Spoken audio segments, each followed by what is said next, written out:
I am your brother in Christ, and welcome back to our live stream on Is There Any Historical Grounds for Christianity? We'll be answering this question by examining the main three pillars of Christianity: Jesus's life, his death, and his resurrection. Without these three pillars, there is no Christianity. It completely falls apart. But before we dive right in, first of all, I must say, if you would be so kind as to go ahead and subscribe, and you can check us out on Minds, Gab, BitChute, and of course, YouTube. And if you want to support us, you can support us on Patreon. So let's go ahead and look at some of the evidence, shall we? We will be looking at the first two pillars first. Just because if one supports the other, a lot of them also support the death as well. We'll be looking at historical evidence from Christians as well as non-Christians. We'll be looking at some pagan sources as well as what other historical evidence we have. So without further ado, let's go ahead and dive right in. So first of all, we have the Gospels, which is a first-hand account of Jesus Christ, or an investigation on the life of Jesus Christ. That's the book of Luke. That's the investigation. All others are the actual first-hand accounts of the apostles. So the first question you might have is, are these even reliable? Are they reliable at all? Well, if we take a look at that, let's dive on in. How reliable are they? All the Gospels were written within the lifespan of the event.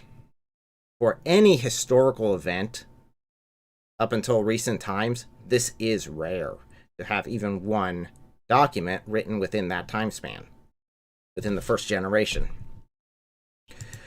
Secondly, they are not the exact same. Some of you may ask, how is this even a good thing if they're not all the exact same? The reason why is if you have two people that tell you a story, each of them are going to be slightly different. There will be times that both of them will agree. They won't contradict each other, but they will pay attention to different aspects. If you have a fashion designer, they might be more attentive to what a person was wearing, what sort of style, if they matched, where I'd walk into the room and I would not pay attention to that at all. So if I were to tell the story, I wouldn't be focusing on what they were wearing, how they looked, that end of it. I would be more focusing on what they said and their behavior. So, but at the same time, we do have situations that they do support each other. The best one that I can think of, and my favorite to go to, is when Jesus was blindfolded and then asked, "Who hit you?" Oh, one of the apostles just says the Pharisees hit him. They didn't specify that he was blindfolded. Another apostle came in and said, no, in his account said he was blindfolded, and then asked, who hit you? So they complete one another. It makes sense that you would be blindfolded in that case. And it does not contradict, but support each other. So let's go to the non-historical references, and I'm probably going to butcher all of these names. So, first of all, we have many writings from the Jewish community. Many of the Jewish rabbis recorded that Jesus was a son of Mary, that he did live, and that he did die, according to, in the same way as the Gospels explained it. We have the Jewish historians such as, I'm so bad with names, but Fabius. That's one that you want to name your kids. But he wrote in the 93 AD.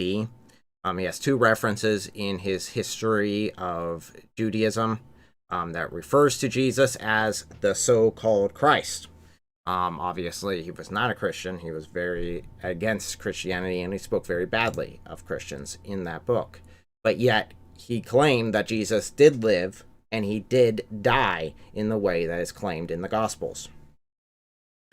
So, now, next of all, we have the Romans. Let's be honest, the Romans were really kind of good at documentation, actually, surprisingly enough. Granted, they are quite a large nation who has survived much longer than a lot of the other nations. So, let's go ahead and take a look at some Roman historians, such as Fabius, who wrote in 55 AD. So this was only 20 years, approximately, after the death of Christ. He wrote in his third book about the darkness that followed the execution of the so-called Christ. So we have his reference, and that one is a pretty powerful one, being not from a Christian source. It is fantastic. And hey, down in the comments. Okay, let's continue. Do remember, please leave your questions for the end. We'll talk about your comments after we're all done with this. But I just wanted to quickly go through this, because if I don't and I get on rabbit trails, this could take hours, and I'd rather not have a 5-hour live stream.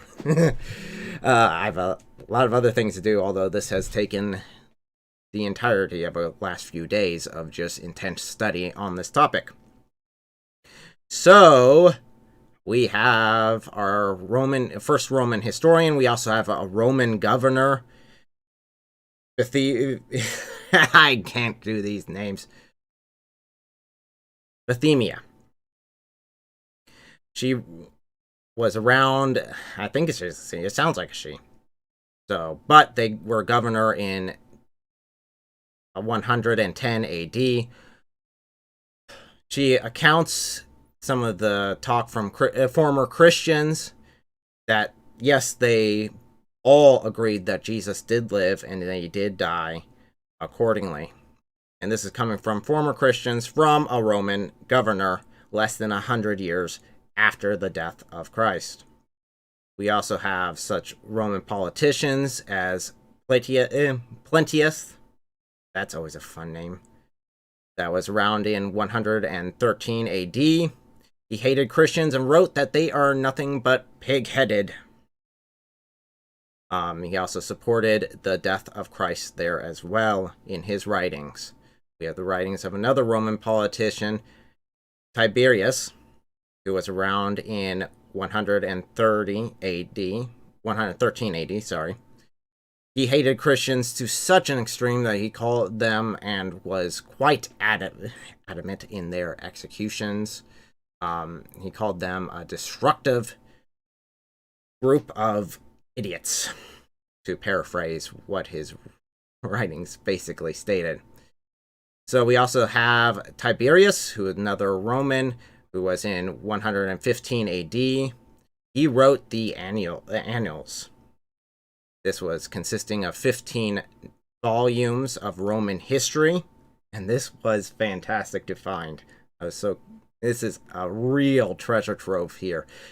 He accounts about Jesus's life, primarily as it pertains to the Christians' belief, right after the fall of the burning of Rome. The Rome burned, and he was trying to keep eyes off Caesar and spread some light on it, and said that basically the Christians did do it. And he says, Christ, the author of their name, referring to the word Christian, which was in widespread use at this time, had suffered the death penalty during the reign of Tiberius. So it agrees that, yes, Tiberius was reigning at the time, and agrees with what the Gospels write. We also look at another Roman historian who wrote in 120 AD. In his 5th volume of the Lives of Caesars, he wrote extensively about the Jews being expelled from Rome on the cusp of multiple riots in 49 AD due to Jesus Christ. So they had riots around it, and they were exiled for a time from Rome. And we see that also in the Gospels do support that as well. And it also supports the Gospels, depending on how you're looking at it. So, going in here, we also have Celsius, who wrote The True Doctrine, which is the first known full-scale attack on Christianity, which still survives to this day. Now, this is very interesting, is very critical on his writings here. He did not attack if Jesus lived or died. In fact, he supported that Jesus lived and died, and that he even performed miracles. What he attacked was that he was nothing but a scholar and a magician. That's what he attacked. He attacked the claims that he was the Son of God and where the miracles came from. And again, this is well within 100 years of Jesus's death. So those being said, there are 9 examples there. I'll go back down to the philosopher, because he was a philosopher who wrote that True Doctrine. With all 9 of those examples, and that was just the cream of the crop that I picked. There are many, many more. I probably went through 50 different examples through 50 different historical books, but those are the ones that are best documented. With this, I mean, there's more than 9 solid references to Jesus living and dying in Judea at this time. All of those support it. So I guess going on to the next question, since we're also focusing on Jesus's death, is what about the crucifixion? I mean, could Jesus have survived? So that is an interesting question. Could he have survived the crucifixion? There are 2 main parts of a Roman crucifixion. The first one being a flogging, the second one actually being nailed to the cross. But the Romans did 2 things very well. First of all, they built roads. Secondly, they executed people. They had it down to science, and they had to. Because if a Roman centurion or guard failed to make sure the prisoner died and he survived the execution, he would be next. So literally, it was their neck on the line. So the first part of the crucifixion is flogging. Ow! Flatulation is also referred to under this as well. They would have used the cat of 9 tails. Nasty piece of work there. Wooden handle with leather, multiple straps of leather going through, and then there would be pieces of sharp bone, metal, in order just to eviscerate the human body. And they would be whipped repeatedly upon the back, opening up, both peeling back the skin and the muscle from the bone. Occasionally, this would wrap around the stomach and rip open basically disembowel them, rip their stomach open, and kill them right there. So this is something that could very likely have killed Jesus just in the beginning process. On top of that, it was very often that someone would die due to flogging, either during the flogging process or after due to an infection. Because let's be honest, they weren't the most sanitary. And now your back is completely open. So very, very nasty indeed. So this is how Jesus' day started. And it went downhill from here. So, after the flogging and opening up your back, where now you got your ribs exposed, you've got your muscle hanging off, your skin hanging off. Now we get to the cross, and now you've got to carry the cross through the streets. Yes, Jesus did have help at one point to carry the cross, but let's be honest, in the light of the flogging,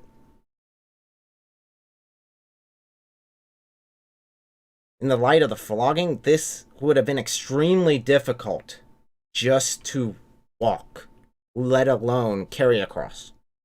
So just to force march around. Now, the force march had 2 main aspects. It showed the Roman authority over their conquered individuals, and also shamed the victim at the same time, because they'd be normally naked, which is not depicted in most pictures or videos or movies.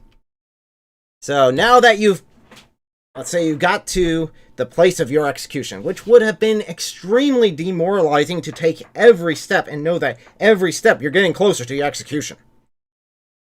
They are going to nail you to the cross once you get up there, this cross you're carrying. It would have been extremely demoralizing and terrifying to face. So once you get up there, you are then nailed to the cross. They start with your hands being nailed, as you can see the diagram there. Yes, these things are freaking spikes. 5 to 7 inch long nails are driven through your hands. They are nasty. So one through each wrist. That's not actually the hand. Most people do depict it as being in the palm. That was not real. It was in the wrist here, as you can see the cutaway. After that, you are then nailed to the cross through your feet. Now, here is where the Romans got really scientific with their executions. They would slightly bend your knees so that in order to breathe and release pressure on your diaphragm, you had to, 1, pull up with your hands, which are now nailed into the cross, and push down on the nail that's through your foot. Not the most enjoyable process, but in order to breathe, you had to do this. So, as your body collapses, as you can see there, you are unable to take a breath. So, in order to inhale, you must pull up, and in order to exhale, you would have to let yourself go back down, and your body would push the air back up. And to go through that, back and forth, pulling yourself up and down, repeatedly over hours of length.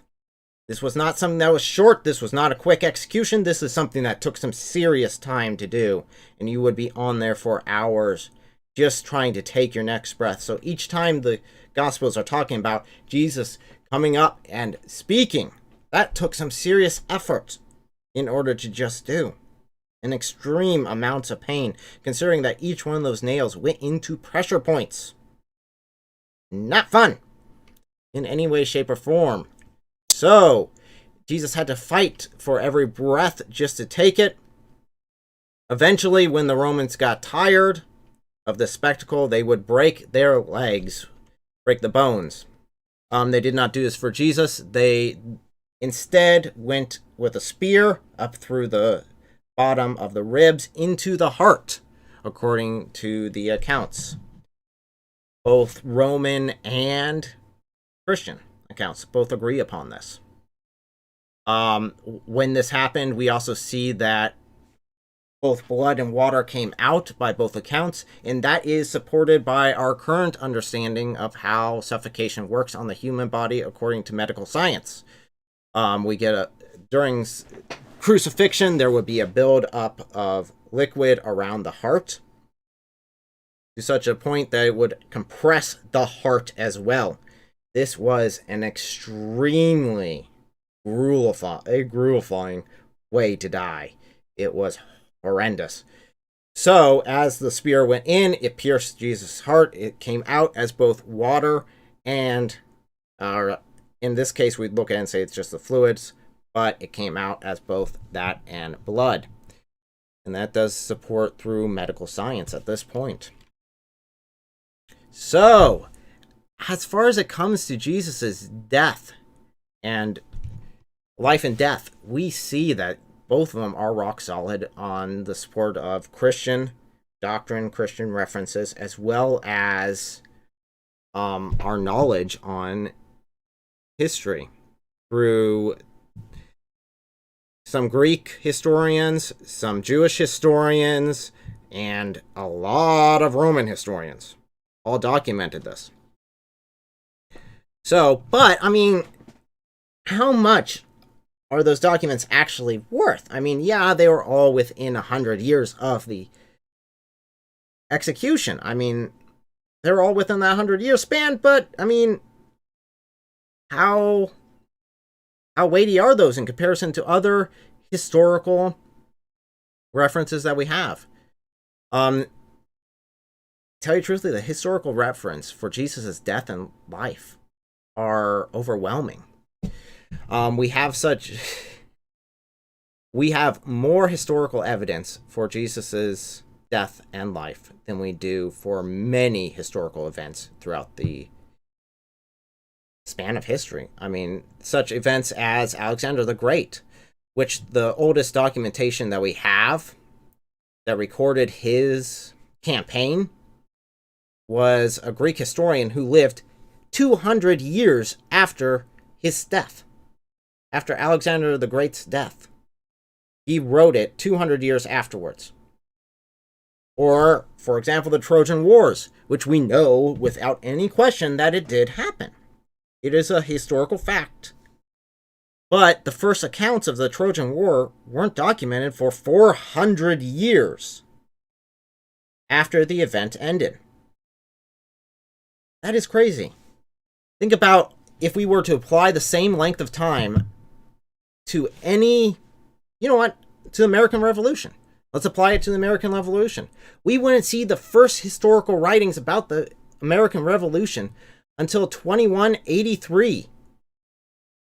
Not for another 163 years in the future would we see the first historical reference to the American Revolution. And yet, the Trojan War is something of history that we do not question if it actually happened.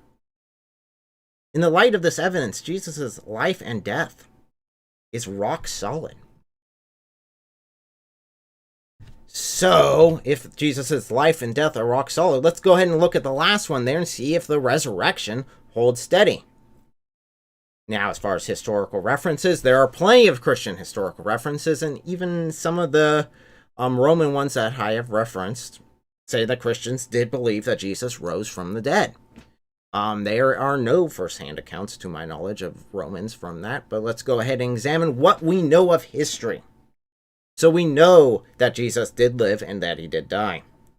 We know, according to Christian and non-Christian sources, that Christianity spread all over the Roman Empire and even beyond the Roman Empire, in spite of persecutions and executions. We know, according to the Gospels, that Peter denied Christ and that the rest of the apostles went into hiding after the death of Christ. Why were they hiding? For the fear of their own life.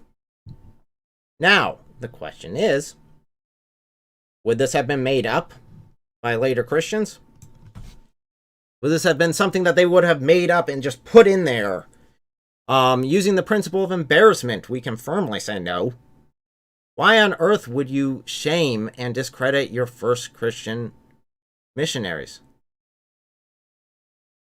It makes no sense. If you want your Christian leadership to be looked up upon, one of the first things you shouldn't tell people is that they firmly denied Christ and went into hiding. That makes no sense. So, we know that all the apostles were from all walks of life. They were and had different places, all different places throughout Israel. The only thing they really had in common was Jesus. Yes, they were Israelites, but at the same time, they're a tax collector, which wasn't actually necessarily included with Israel anymore. They were included as traitors to the Israel nation. So no, we can't even say that. The only thing they had in common was Jesus. So we know something happened that made all the witnesses. We know that something happened that all the apostles witnessed to not only embolden them to go out and preach that Jesus rose from the dead,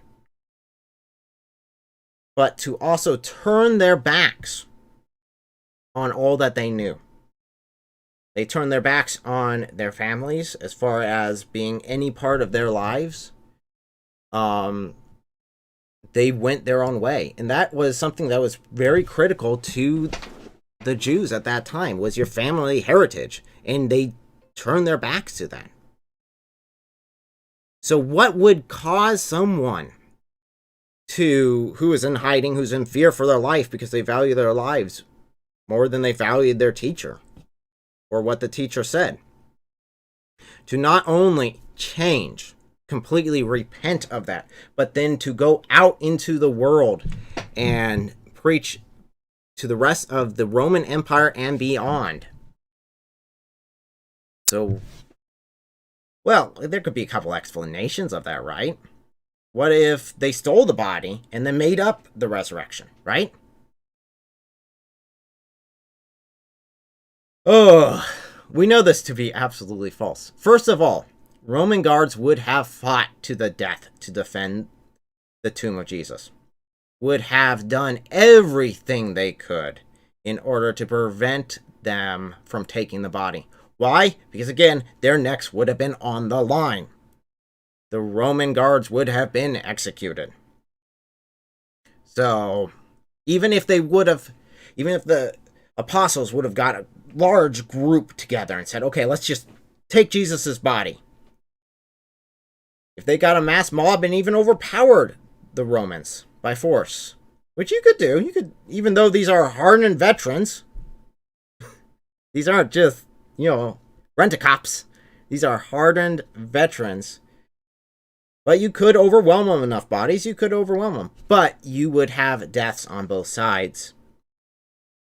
And that would have very easily defeated the story of Jesus' resurrection. So, the next question is, what if they just didn't steal a body? What if they just claimed that Jesus rose from the dead and just didn't steal the body at all? Then the Jewish rabbis would have shown the body of Jesus. I mean, that would have been the easiest way to stop the spread of Christianity dead in its tracks. And that would have been in the Jewish rabbis' writings, as well as the Roman writings. I mean, they claimed Jesus rose from the dead. Here's the body of Jesus right here. We took him right out and showed him to everyone. So this would make no sense that they would not have done that if they still had the body. So you know what? Even by some miracle, the apostles were able to remove the boulder from in front of the tomb, which we know the boulder was there by both Roman references, Jewish references, and Christian doctrine. So the boulder was there. And they would have had to have done this without alerting the Roman guards. And then steal the body and get away clean. We're still left with one huge problem. Even if the apostles left nothing behind and were able to take Jesus' bodies perfectly, the apostles still left their families behind, left their friends behind, left their lifestyle behind. You ask, why does lifestyle matter? Well, according to most, nowadays, not so much. But in that day and age, that was your family's legacy. And you're also abandoning your own. You're laying down everything your family has built in order to do this. In addition, each apostle died horrible, horrible deaths, such as being crucified upside down, being impaled by multiple spears, burning alive in boiling oil, being torn apart by lions, beheadment, and many other horrible deaths. And yet, not a single one of them betrayed Christ. Not a single one of them recounted their story or said that Jesus didn't rise from the dead. They all faced those executions without hesitation. So,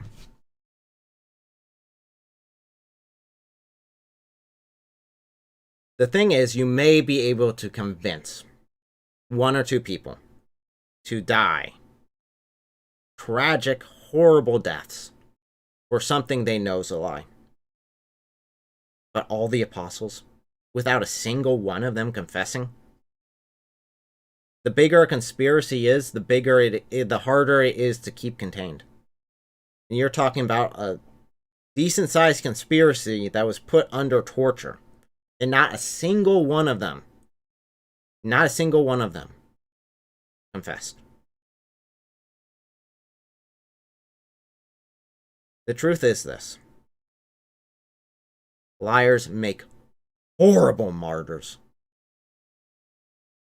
So in conclusion, and I'm about ready to get to the Q&A, so I'm hoping my wife gets out here pretty quick. So in conclusion, is there any historical grounds for Christianity? As we asked in the beginning, because it always annoys me when videos do not have their question answered. So the question is, the answer is yes. Based upon the historical evidence of Jesus, there is no doubt of his life and death. And there she is.